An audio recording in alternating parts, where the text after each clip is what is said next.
Star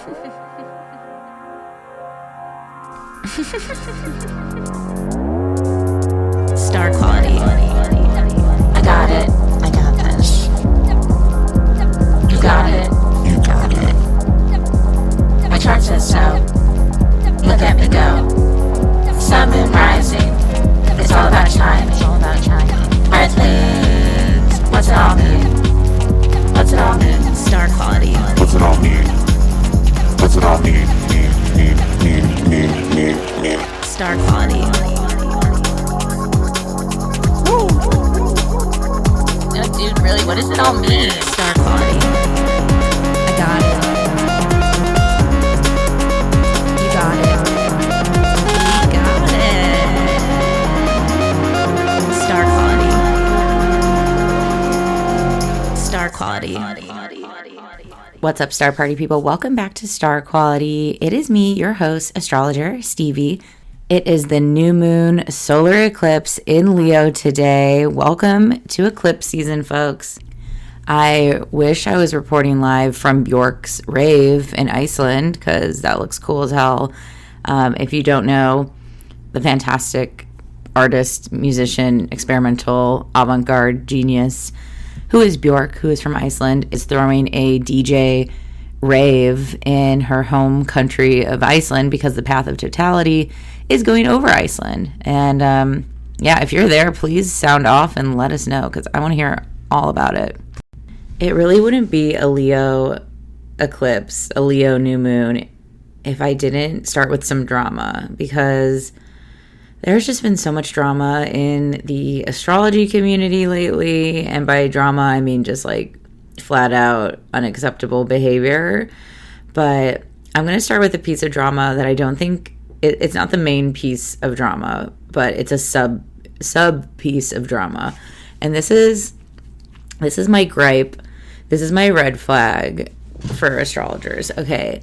When an astrologer is shaming other astrologers by saying, hey, if I see you post it's a new moon and that it's a solar eclipse implies that it's a new moon, so you don't know what you're talking about. And it's like, bro, first of all, go fuck yourself. Second of all, yeah, we know, maybe, just maybe, the person posting what they're saying is redundant information is information that, so it's like solidified in people who are still learning's brain.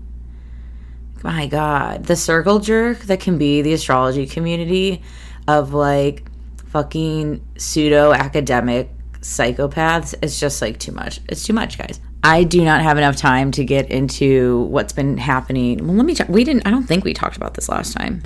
Okay, well, trigger warning, racism and just like horribleness. But this last week was just like the fucking mask was off. Lid popped off, mask was off. Very renowned evolutionary astrologer Stephen Forrest said the N-word amongst other like horrible things on his podcast. Yep, he put this out. With his co-host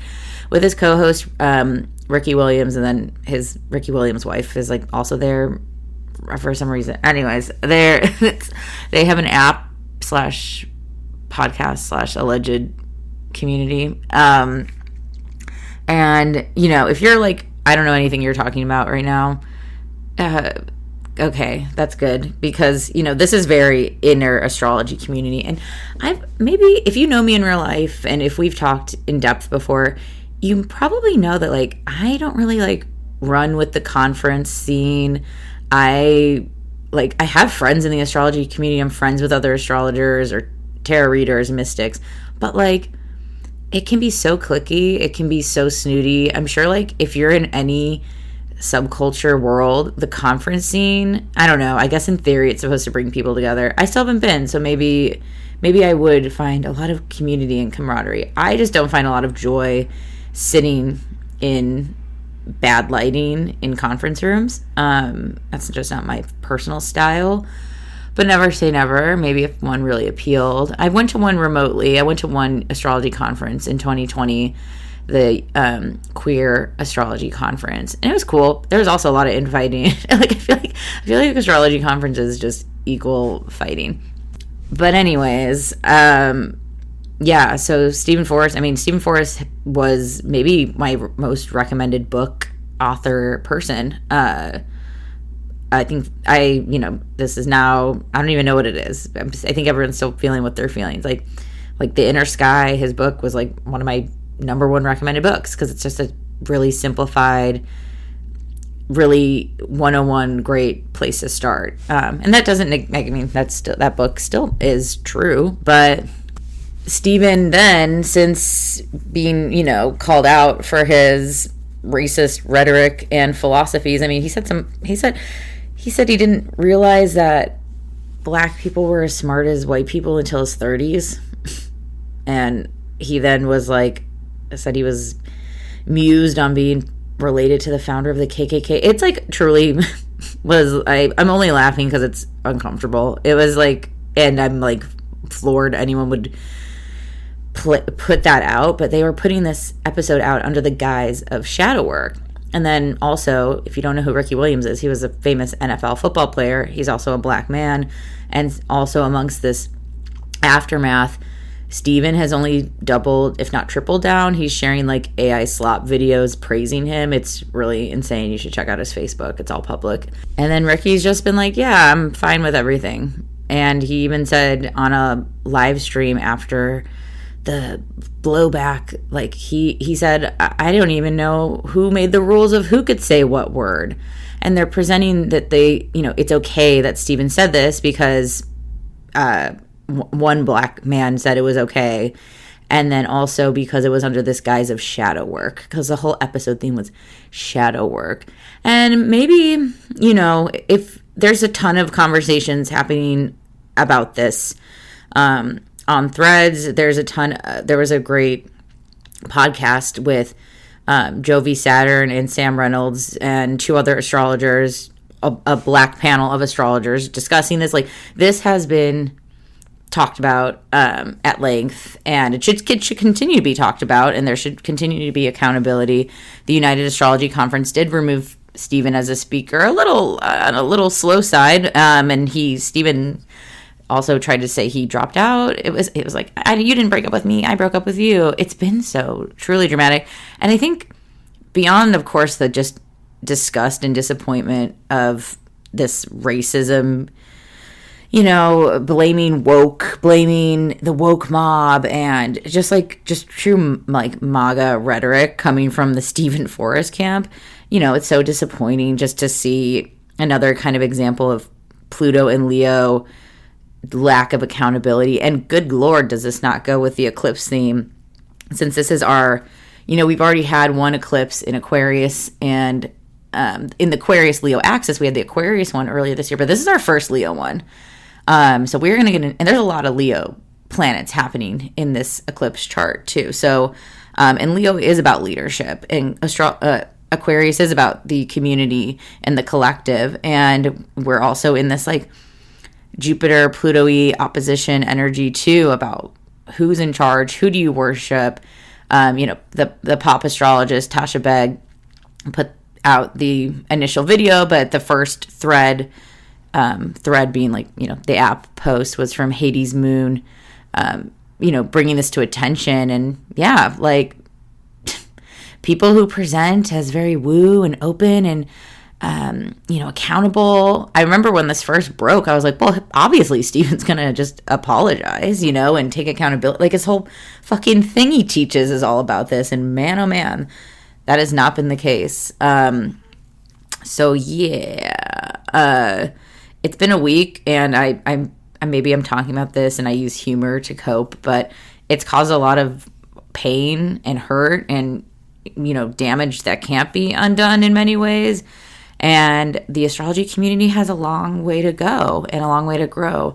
And I think this just applies to any community that you're in, astrology, otherwise, that no one is above learning and evolving and getting better and being accountable. Accountability, my fucking God. What's really fucking stupid and dumb, just on Steven's part, as like he's just being a psychopath, in my opinion, allegedly, I don't know, whatever. It's like, he could have just said sorry and laid low for 3 days and no one would have cared. He still would have spoke. And I don't think that was right. I don't think that would have been right. I'm just speculating. But truly, everyone was spoon feeding him how to apologize, holding his hand, giving him way more grace than anyone who fucks up would ever get, because he's this old white guy. And he's seen as this father figure, this Capricorn father figure. Anyways, yeah. So that's been the drums, and I'm saying it, I'm being funny and saying this kind of lightly, but it was anything but, and I'm extremely, I just feel for everybody. I feel for my Black astrologer colleagues who are just having to deal with constant fucking pain, and it's not right. Shouldn't be their job to fucking explain to white people how to be decent. Like, good God, it's fucking 2026. I mean, Steven's fucking Facebook post. This is the other part that I'm like mad and angry and like can't believe Steven, that I ever thought Steven was in a drop of a good person, is he's enabled so much racism. His Facebook posts are just a ton of white people now saying the N-word because they're trying to, word is just words, it's just language. And they're trying to, if we all say it, it demystifies it. Like, it's, I say allegedly, it's giving cult. It feels like very cult mentality. It feels really, it's very strange. And as, I can't remember which astrologer said this on one of the many threads posts discussing this, but I mentioned like, oh, I just didn't realize Steven had such a devout cult following. And someone was like, well, white supremacy is a cult. And I was like, so fucking facts. So, anyways, not to start on a totally fucked up note, but it's kind of it's been in my realm this last week. It's been very front forward in my mind. I've just been sitting with these feelings and a lot of conversations with fellow astrologers. I've made a lot of astrologer friends in these conversations with folks who do speak out and speak up, and I appreciate all the people who have. And don't tolerate fucking bullshit from anyone is my Leo in my solar eclipse Leo theme for you. Is like, yeah, we're not here just to like placate assholes, Maybe that's the episode theme. Stop placating assholes. Like, an asshole should fucking know they're being an asshole. And hopefully, because we can all be assholes. Like, that's the thing. We can all be assholes of varying degrees, of varying severity. But if someone says, hey, you're being, like, mean to me right now. Hey, you are saying things that are hurting everyone. Like, it should only take that to be heard. I can't believe we're still having to discuss, like, how to properly address pain and apologizing. But also, I'm not fucking surprised because we have a king narcissist in office and everything is everyone else's fault. And I think this is the other part about Leo, and Leo is accountability. Leo is like, that's what I did. This is the thing that I contributed. This is the thing that you contributed. It's very distinct lines of where someone comes in. And I think that's also why we do equate Leo energy with like the kings and royalty and leadership and people in charge. It's like there's, someone's is the captain, someone flies the plane, someone, marks the stamp, final stamp of this is ready to go, like there has to be a final say sometimes by someone, by an individual. But the Aquarius side doesn't mean we all have to fucking like it, and that we can then say, fuck you if we don't. So I'm going to get into this Leo new moon chart. This is happening on August 12th, 2026 at 10:36 a.m. at 20 degrees of Leo.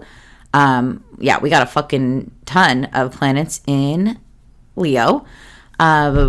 This eclipse is our first with the nodes in the new signs in the Leo Aquarius axis. And we're not done with the Virgo Pisces eclipse series. We're rounding home.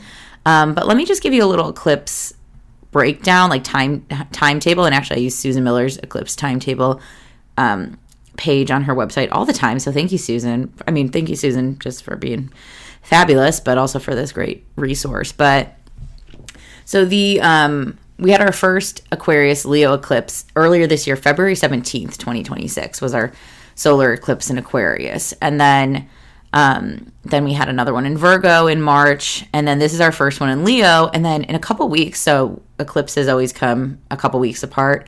The next one we're going to have is coming up on August 28th, and that's going to be in Pisces. That's our last one in Pisces. But it's not our last one in the Virgo-Pisces axis. In the beginning of the year, our eclipse season starts again in February. February 6th, we're going to have a solar eclipse in Aquarius, so we continue the Aquarius-Leo axis. And then our final last one in Virgo Pisces is February 20th, 2027 at 2 degrees Virgo, and that's our last one. And so those eclipses started back in, when did they start? September 17th, 2024 was our first one. So yeah, we're wrapping up some shit. Oh my God, like what a lifetime. I feel like I say that every time I reflect on like eclipsey changes, but because they are such this like year and a half-ish, this feels, I think I heard on the astrology podcast, this eclipse series in Virgo Pisces lasted a little longer than normal.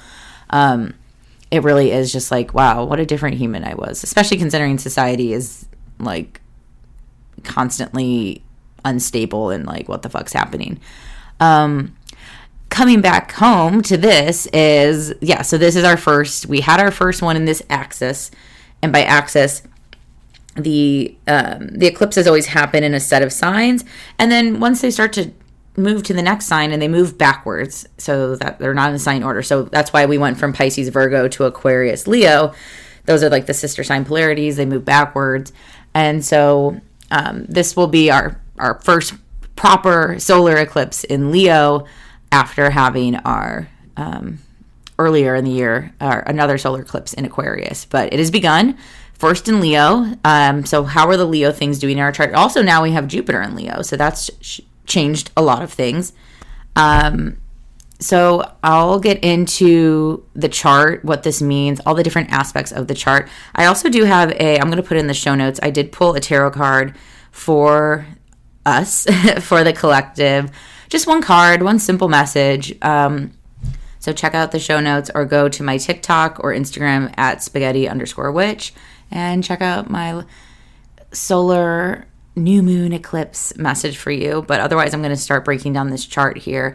And because there was so much to cover up top, the paywall begins now. I haven't even gotten, I had just launched straight into story because that's on Leo season. But if you would like to keep listening to this episode, please consider upgrading your subscription to the paid level, which is the third space, which means that for $7.77 a month, so like almost $8, so buy me a coffee, and so I can tip, the barista. You'll get all the paywalled episodes. You'll get the full weekly horoscopes, any paywall content. You also get the pride and joy of knowing that you're supporting an indie podcast. This is user supported.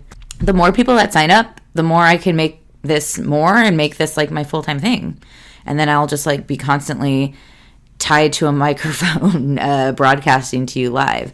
You also get access to the chat room. I'd love to get the chat room feature in a happy place. So if anyone has suggestions on what you want to see in the chat room, I don't want to be, well, no, I'm about to double back. I don't want to be too exclusive. It's a feature for you guys. So I want things that would be just for the third spacer. So let me know if there's anything that you crave in the chat. Would it like a weekly like chat for the chat text chain be like, you can ask me any astrology question of the week? Maybe that appeals. But anyways, it's a collaborative effort here. So this is where the paywall starts. I'm going to get into this chart. I'm going to get into the do's and don'ts of an eclipse and manifestation and all that. I'm going to get into the symbolism of what this chart might be asking us. And I'm telling you, there's so many, Mercury, Jupiter, the sun and moon, obviously, and then the south node, all in Leo. lots afoot. We're going to get into it. So if you've listened up to this point, thank you so much. You can also do a free trial for 7 days if you want to like listen to this episode. You can also sign up for like a month or two and then not. You could pay flat for the year and just like have access to this and not have to be reminded of this message every month. And so that's like, you know, for $77 flat, which I think is a couple bucks off, you can just do a one-time thing and forget about it. Or you can be a founding member for $111 and then you get a mini reading and other access things. So anyways, whatever, you get it. Hope you join me. If you value my work, consider throwing some bones my way because I appreciate it. And let's keep going with this episode.